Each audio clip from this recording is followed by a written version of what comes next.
मंडळी, सातारा जिल्हा परिषद अध्यक्षपदाच्या निवडणुकीत असा गोंधळ उडाला की सबंध राज्याचं लक्ष या निवडणुकीकडे लागलं.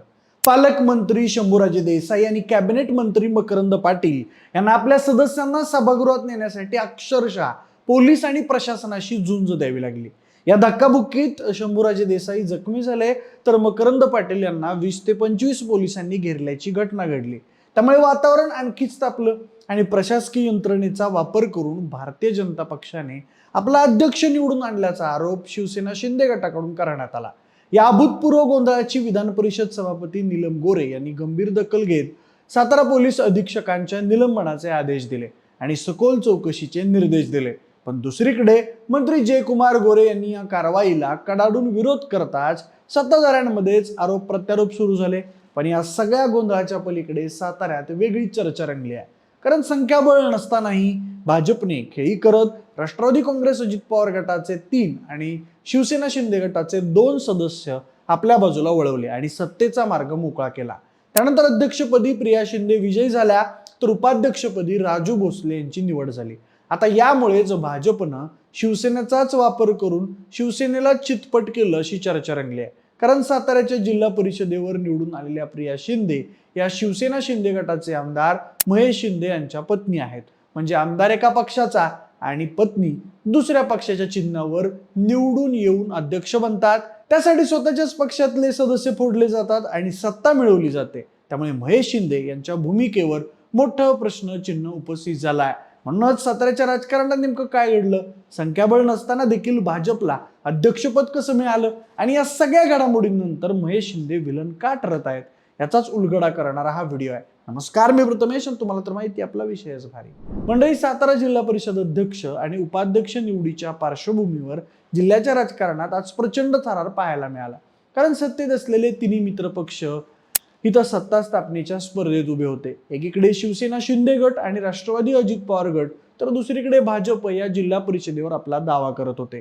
त्यामुळे भाजपकडून राष्ट्रवादी आणि शिवसेनेचे सदस्य फोडण्याचा जोरदार प्रयत्न शेवटपर्यंत सुरू होता. यासोबतच राष्ट्रवादी आणि शिवसेनेच्या काही सदस्यांवर गुन्हे दाखल करून त्यांना अटक करण्याचा देखील कथित प्लॅनही आखण्यात आला होता. त्यामुळे ही निवडणूक जास्तच आक्रमक बनली होती. तरी देखील सातारा जिल्हा परिषद अध्यक्ष उपाध्यक्ष पदाच्या निवडणुकीत मोठा राजकीय उलटफेर पाहायला मिळाला. राष्ट्रवादी काँग्रेस आणि शिवसेना यांच्याकडे बहुमताचं संख्याबळ असतानाही भाजपनं शेवटच्या क्षणी बाजी मारत सत्ता आपल्या ताब्यात घेतली. पर्यटन मंत्री शंभूराजे देसाई, मंत्री मकरंदाबा पाटील आणि राष्ट्रवादीचे प्रदेशाध्यक्ष शशिकांत शिंदे यांना या निकालानं मोठा धक्का बसल्याची चर्चा आहे. मंडळी, सातारा जिल्हा परिषदेच्या नुकत्याच पार पडलेल्या निवडणुकीत कोणत्याही एका पक्षाला खरं तर स्पष्ट बहुमत मिळालं नव्हतं. भाजपला सर्वाधिक 28 जागा मिळाल्या, पण बहुमताच्या 33 आकड्यापासून तो दूरच राहिला. राष्ट्रवादी काँग्रेसकडे 20, शिवसेना शिंदे गटाकडे 15, स्वाभिमानी शेतकरी संघटना 1, अपक्ष 1 आणि काँग्रेस 1 अशी एकूण पक्षीय ताकद होती. निकालानंतर महायुतीतील भाजप, राष्ट्रवादी आणि शिवसेना या तिन्ही पक्षांनी अध्यक्षपदासाठी मोर्चेबांधणी सुरू केली. राष्ट्रवादी आणि शिवसेनेने एकत्र येत भाजपला सत्तेबाहेर ठेवण्याचा प्रयत्न केला आणि आपल्या सदस्यांना अज्ञातस्थळी हलवलं. दुसरीकडे भाजपनेही अध्यक्षपदावर ठाम दावा केला. दरम्यान तिन्ही पक्ष एकत्र येऊन सत्ता स्थापन करतील अशी चर्चा दिसली. पण शिवसेना शिंदे गट साताऱ्यात आपलाच अध्यक्ष बसवण्यावर ठाम होता.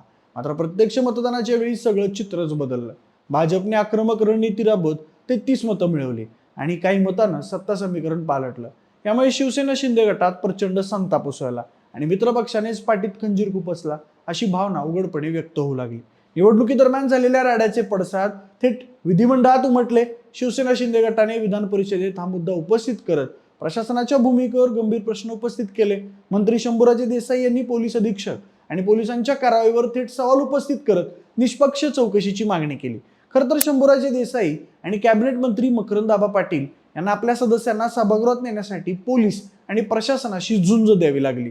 या धक्काबुक्कीत देसाई जखमी झाले, तर मकरंदाबा पाटील यांना 20 ते 25 पोलिसांनी घेरल्याची घटना घडली. त्यामुळे प्रशासनाचा वापर करून भाजपने सत्ता मिळवली असा आरोप करण्यात आला.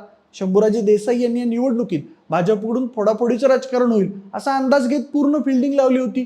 सदस्यांना सुरक्षित ठेवण्यासाठी त्यांना स्वतःच्या गाडीत बसून सायरन वाजवत जिल्हा परिषद आणलं, पण त्याचे प्रयत्न हे अपयशी ठरले.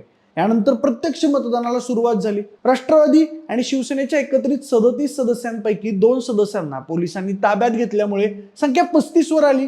त्यातच मतदानावेळी राष्ट्रवादी काँग्रेस आणि शिंदे गटाचे मिळून 5 मतं फुटली. लता कर्णे, ऋतुजा जगताप, कामेश कांबळे, सारिका फाळके, त्याचबरोबर हनुमंतराव जगदाळे यांनी बाजू बदलली. तर शिवसेनेचे अनिल देसाई आणि संदीप मांडव यांना अपहरणाच्या गुन्ह्याखाली पोलिसांनी ताब्यात घेतल्यामुळे त्यांना मतदान करता आलं नाही. या सगळ्या घडामोडींनंतर भाजपच्या प्रिया शिंदे आणि राजू भोसले यांना प्रत्येकी 33 मतं मिळाली. तर राष्ट्रवादीच्या मनीषा फडतरे आणि अशोक पाटील यांना 30 मतं मिळाली. आणि भाजपने सातारा जिल्हा परिषद काबीज केली आणि शिवसेना राष्ट्रवादीला सत्तेबाहेर राहावं लागलं. या अभूतपूर्व गोंधळाची गंभीर दखल घेत विधान परिषद सभापती नीलम गोरे यांनी सातारा पोलीस अधीक्षकांच्या निलंबनाचे आदेश दिले आणि सखोल चौकशीचे निर्देश दिले. मात्र मंत्री जयकुमार गोरे यांनी या निर्णयाला कडाडून विरोध केला. त्यामुळे सत्ताधाऱ्यांमध्येच आरोप प्रत्यारोप सुरू झाले. पण या सगळ्या नाट्यमय घडामोडींनंतर साताऱ्यात वेगळीच चर्चा रंगली आहे. ती म्हणजे भाजपनं शिवसेनेचाच वापर करून शिवसेनेचाच गेम केला. आता ते कसं तर मंडळी, जिल्हा परिषद निवडणुकीचं बिगुल वाजताच अनेकांनी सदस्य होण्याची स्वप्न रंगवली. यामध्ये कोरेगावचे शिवसेना शिंदे गटाचे आमदार महेश शिंदे यांच्या पत्नी प्रिया शिंदे यांनी उडी घेतली. त्यांनी भाजपकडे तिकीट मागितलं आणि भाजपने गेल्या काही वर्षांतील कामाचा विचार करत त्यांना संधी दिली. मात्र इथून पुढे सुरू झाला खरा राजकीय खेळ. शिवसेनेचे आमदार असलेले महेश शिंदे स्वतः मैदानात उतरले आणि पत्नीला भाजपच्या चिन्हावर निवडून आणण्यासाठी पूर्ण ताकद लावली. आमदार महेश शिंदे एवढ्यावरच थांबले नाहीत, तर त्यांनी आपल्या पत्नी प्रिया शिंदे यांना थेट जिल्हा परिषद अध्यक्षपदी विराजमान केलं. याच वेळी जिल्हा परिषद परिसरात हाय व्होल्टेज ड्रामा सुरू होता.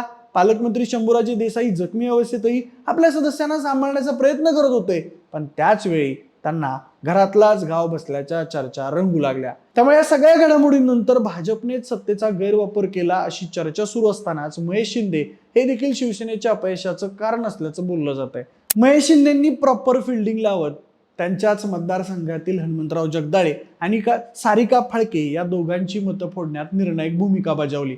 त्यामुळे प्रिया शिंदे यांचा विजय सुकर झाला. आता मंडळी, साताऱ्यात घडलेलं हे सगळं प्रकरण फक्त एक साधं निवडणूक प्रकरण नाहीये, तर हा सत्तेचा खेळ किती खोलवर जातो याचं जिवंत उदाहरण आहे.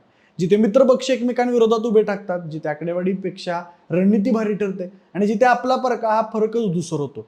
एका बाजूला प्रशासनाचा वापर झाल्याचे आरोप, दुसऱ्या बाजूला फोडाफोडीचं राजकारण, तर तिसऱ्या बाजूला स्वतःच्या पक्षातच निर्माण झालेली दरी. आणि या सगळ्यात सर्वात मोठा प्रश्न अजूनही तसाच उभा आहे. साताऱ्यात खरंच कोण जिंकलं, भाजप की राजकारण?